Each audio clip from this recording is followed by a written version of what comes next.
that. Coach, the floor is yours. First, credit to Oregon. I thought they played really well today. They shot the ball really well. And then credit to my team and our players and the growth that we continue to have. Obviously not the result we wanted, but, that doesn't take away from the season that we had and the position that we put ourselves in. And I think right now, especially when you're younger, it's hard to see that. So our locker room is, struggling a little bit. But my hope is that as leaders and coaches and people that understand the value of struggle, that they see when they get through this moment, the growth that they've had and that our team has had and that our program has had, and that they know that we as coaches and our Vanderbilt community and hopefully some people across the women's basketball community who have watched that growth can appreciate the fact that these kids believed in themselves and me and my coaching staff and more than anything in Vanderbilt basketball. When we took this over almost 4 years ago, this program wasn't even close to where it is now. And that is a direct result of the kids, this one in particular, that's why she's here, Jordyn Oliver in particular, the belief and the commitment that they made to me and our program. And I can't thank them enough for that. I can't thank her enough for that. We are not the same team. I'm not the same coach without Jordyn Oliver. So as much as I think we've helped them, I can tell you that I speak for our entire staff in that they have made us better people and coaches. I'm grateful to have been on the journey. I'm sad that it's over, but it is just a moment and we'll continue the march. A reminder to those on Zoom, just use the raise hand function. If you do have a question, we'll get to you after we take questions from the room. So questions in the room for Jordyn. Front row. Yeah, Mitch Northam, SB Nation. Jordyn, you guys erased a 19-point deficit, that big fourth quarter comeback. What worked for y'all in that fourth quarter that maybe wasn't earlier in the game? I think the biggest thing we talked about during halftime was getting our defense to translate to our offense. And I feel like we picked up our defense in the fourth quarter, and then we got offense going. I feel like we always start on defensive side, then offense gets going for us for sure. I think I saw a question from the second row first, and then we'll come to the first front row. Jo, what was your approach to that overtime, especially after Michaela, Camille, and Leilani had all fouled out? We got 14 people on our team for a reason. One person goes down, the next person steps up. I feel like Coach Ralph has been teaching us that. So it was a bummer when they fouled out, but we knew that the next person coming up was going to step up for us. Front row. Elena Morris, Vandy 24/7. Shea just talked about what you mean to her, but what does Coach Ralph mean to you? And just what was it like playing for her for a few years? Y'all are going to make me cry here on this podium.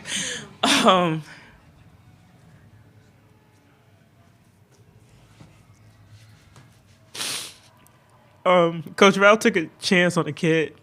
When I left this university here, I didn't know if I wanted to play basketball anymore. And I remember the day Coach Ralph called me, and I was like, where's Vanderbilt? And I sat on the phone with her for an hour and a half, and I said, that woman's going to be my coach. And last year, she stuck with me. I was a little hard-headed.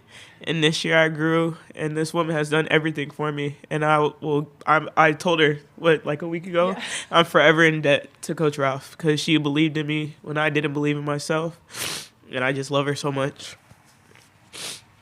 Any other questions from the room for Jordyn? Third row, middle. Hey, Jo, Connor Campbell, Vanderbilt Hustler. You have meant so much to this program, both on the court and culturally. What has the experience with Vanderbilt been like for you, and how are you going to take this into the next chapter of your life, wherever that may be? I love Vanderbilt, honestly. Between Coach Ralph, Dr. Lee, the diversity here is just amazing. How they accept us for who we are. They love us for us. They love Jo for Jo. And I can't wait to take that into the next steps. Yeah. She wants a job. I want a job here. That's how much I love Vanderbilt. But hopefully I'll be here because that's how much I love Vanderbilt. And I want to keep working with our programming and building this legacy that I left. Let's take one final question from Zoom. I think, Brandon, you have your hand raised. Yes, Brandon Bigsby, Vandy 24/7. First of all, Jordyn, congratulations on what was a great collegiate career. You've talked about how special Vanderbilt is to you. You spent some time at Baylor and spent some time at Duke, but what is it about Vanderbilt as a program and as a school that does hold such a special place in your heart? Um, Firstly, those are two great institutions as I'm sitting in the building of one. But I think the difference is Coach Ralph. Like I said from the beginning, she holds a special place in my heart. She is literally my second mom. Coach Ralph gets us going. Without Coach Ralph, we would not be Vanderbilt women's basketball today. So it's all a credit to her. All right, Jordyn, thank you for your time. You're free to go. Love you, Coach.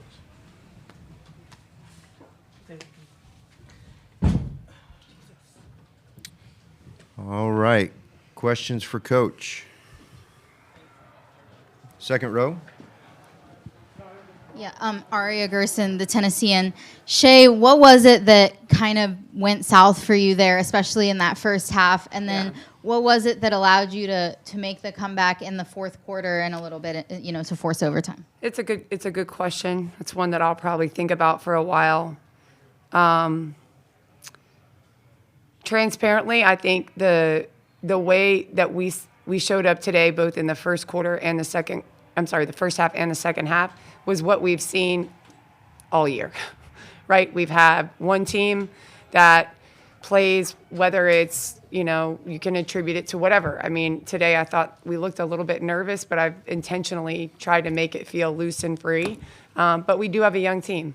So, my Coach Tom, my husband, tells me all the time to relinquish the illusion of control, right? So is it, making sure that we're prepared, but that we're also feeling light and free. And some of these kids have never been in the NCAA tournament, and hopefully will come to many more. And some, it's their first and last.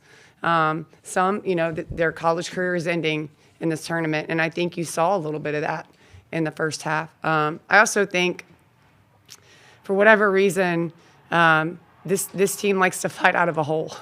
And we dug ourselves a pretty big one, and then we showed up like the team that I truly believe we are for most of the second half.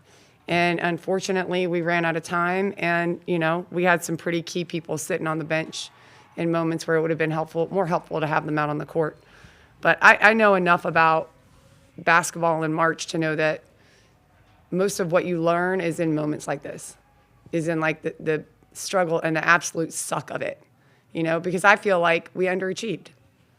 And then I know when I look at my team and I look at where we're going that we haven't. But that's what it feels like when you know that you're capable of playing like we did in that second half for an entire game. And then it wouldn't even have been an overtime game, I don't think. So, but again, credit to Oregon, because we didn't play that way, and they took full advantage of that. Let's go front row here, and then we'll come over here on the other side of the room. Coach, one of the reasons I was really excited to be at this game was that I grew up in Fayetteville, and I graduated from Terry Sanford High School, and I remember watching you play. Oh, gosh. And I know this wasn't the outcome that we wanted, but what does it mean to you to come back and play a game so close to home? Yeah, it means everything. I was so excited when we got the draw to come here. My mom was not. My mom went to North Carolina, so she had that was kind of an issue, for her. But my uncle did play football here at Duke, and I grew up right down the road. For those of you that don't know, Fayetteville's like an hour and a half. Like, my entire family's here. And, I wouldn't be the person that I am without the things that the people that I grew up with, the things that I went through in North Carolina. And so it's great to be back here. And I'm also really happy to be representing Vanderbilt in a new phase of my life. Kind of full circle for me as a player. And she talked about her being stubborn. I was probably the most stubborn player of all time, both in high school and college. But all of those moments that I just talked to you guys about, and a lot of them were in high school, made me the coach, I think, and the person that I am now. And it's exactly why I do what I do. So it's kind of neat to be here. I would have liked a better result, but being in North Carolina will always be special. Front row. Yeah, Mitch Northam, SB Nation. Coach, you mentioned how you have a young team. I'm just kind of wondering sort of the impact of somebody like J.O., who's, I think this is her 6th season in college basketball through all the injuries, and how she sort of helped you lay the foundation for what the future is to come for this young team. There's layers to that. So the first is that when J.O. came to school here, she completed her second season. She was, had been at Baylor, had been at Duke, high achieving programs at the time, and had also been in a McDonald's All-American. And so when, people look at the additions that we're making to our roster, they see these things and they're like, oh, I wonder why she chose there. So she helped lay the foundation in that way, where now, because she chose to come to Vanderbilt when she could have gone anywhere, people are starting to turn their heads. Number one. Number two, she's just a really great human being. So that helps us now recruit other really great human beings and other players, whether they're in high school or they go into the transfer portal, that maybe just didn't find the right fit the first or second time. And then she can talk to them about, what we've been able to do here, how she's contributed to that, and then be a leadership example and voice on the team and in the locker room. And as coaches, you have got to have that. I need somebody in there that has my back, right? And that talks to the younger guys about how they're growing and what they need to learn. And I've been through this before, and you're going to be okay, and take a deep breath, or, kick them in the butt a little bit. She is that. She is the coach in the locker room. The last piece of it is, there's no way that we're the team we are without her. She's got the highest IQ on our team. She has somewhat of a limited skill set because she can't shoot outside the free throw line, and we paid for that today. But we don't win games without her on the floor. She moves the ball, she screens, she defends, whatever physical limitations she have, her brain and her heart have helped her overcome that. And, I'll go down swinging every day of the week with a Jordyn Oliver. And so not only has she helped lay the foundation for our program, but she's left a legacy inside of the people that are here. We have about 3 more minutes, so maybe 2 questions. Middle row, third row, right here. Yes. Rhea Patney, Vanderbilt Hustler. Coach, Leilani Kapanis gave you huge minutes today, both offensively and defensively, and with the game-tying shot. Could you speak to her impact in this game and throughout the season? Yes, so, Leilani's a kid I wish we could have for another 3 years. And, but I am grateful that we had her for 1 year. The one thing that I love about her is that she shows up every day for a battle. And I think that having her on our team, the way that she plays out there, she plays like that every day in practice. And that is elevated, similar to Michaela, has elevated the level of competitiveness. She also is a 100% believer, right? So she comes in the game, we could be, and today she did, we were down 20, but she's done it several times in practice and in games where she comes in and she lifts a level of energy and belief. Now that's hard to does it show up on here? It doesn't. She did a lot of other things that do, but that's just because that's who she is. And I think, for those of you that don't get to sit in the locker room or do what I get to do, you can't coach that. You can't coach a kid to have that level of belief when everything has gone wrong. I don't think that she, I know that there were points in the year where she was really disappointed with her production, that she wanted to, to be more of a piece. But she always found a way to help impact our team in a positive way, to help us win, to help us today, to get in the position to win the game. And so when you look at that, again, similar to J.O., you don't have the team that we had this year without a Leilani Kapanis. And I would have loved to coach her for a little bit longer so that I could see her reach her full potential. But I'm hopeful that the lessons and the things and I'm hopeful that what she learned here will make her the player that she always wanted to be when she goes plays pro. The things that she learned here. We only have a minute left, so third row back here, just trying to, so sorry to everyone in the room. This will be our last question. Sorry to Zoom as well. No worries. Sorry. Hi, Coach Ralph. Grace with the Vanderbilt Hustler. How much do you think foul trouble plays into the outcome of this game? Camille, she played 9 minutes in your first half, and then when you finally got her worked back into the game and things were really going your way with both her and Michaela, then Michaela got hit with, I believe, her 4th foul. She wasn't out long. She was able to stay in the game. But how much do you think the outcome of this game changes if both of them are able to kind of stay in the game and create the production they have all season? Yeah. I'd like to think the outcome would be different, but I also know enough to know that I can't think that way, and what we have to do is look back at, what are the things we can control, because, again, we've been in foul trouble before. How could we have been more prepared in that way? if I'm looking at myself, so that we could have a little bit better outcome in the overtime. And then let go of, blaming or pointing fingers. I'm just not that kind of person. So I would like to think if we had our best players on the floor for most of the game that the outcome would have been different, but that usually doesn't happen. And in March you have to prepare and expect everything. Prepare for the worst, hope for the best kind of thing.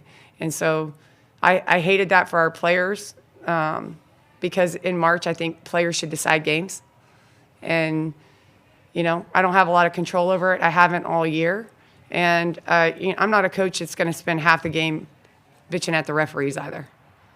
So to me, we just have to be better so that doesn't happen. And in the future, I think our younger players will grow from this. Coach, just one more. I think Yeah, of course. Front row here. Just a whole picture looking at this season from November to March, just kind of what made it special, especially having someone like Michaela Blakes as a freshman coming in, but just this entire year, what has it meant to you as a coach? I think what's made it special is the growth that we've had. And I know that when I sit back and I'm asking the players to do something that I'm not capable of doing right now, right? Because I'm still thinking about, it sucks that we lost the game. We should be playing on Sunday, and we're not. And why is that? So I'll be thinking about that, but I will give myself time when I step away to recognize the growth that the program has had, the investment of the administration and the chancellor and the entire Vanderbilt community. I mean, look at everything that our athletic department is doing right now. How cool is it to be part of that? Now, I get to be part of that. And I think we're a big piece of why Vanderbilt athletics is moving in the right direction. I think we're great representatives of the university and of the standards that the university has for all students. And I want to keep moving in the right direction. I just hate losing. I hate it, So I have to remember in those moments when I feel that to practice what I preach with the players and understand that, my steps are ordered as are theirs. And I know I'm here for the right reasons. I know I'm here for a reason, and I know they are as well. And together, we're going to keep this thing moving in the right direction. We'll be a force to be reckoned with from here on out. Coach, thank you for your time.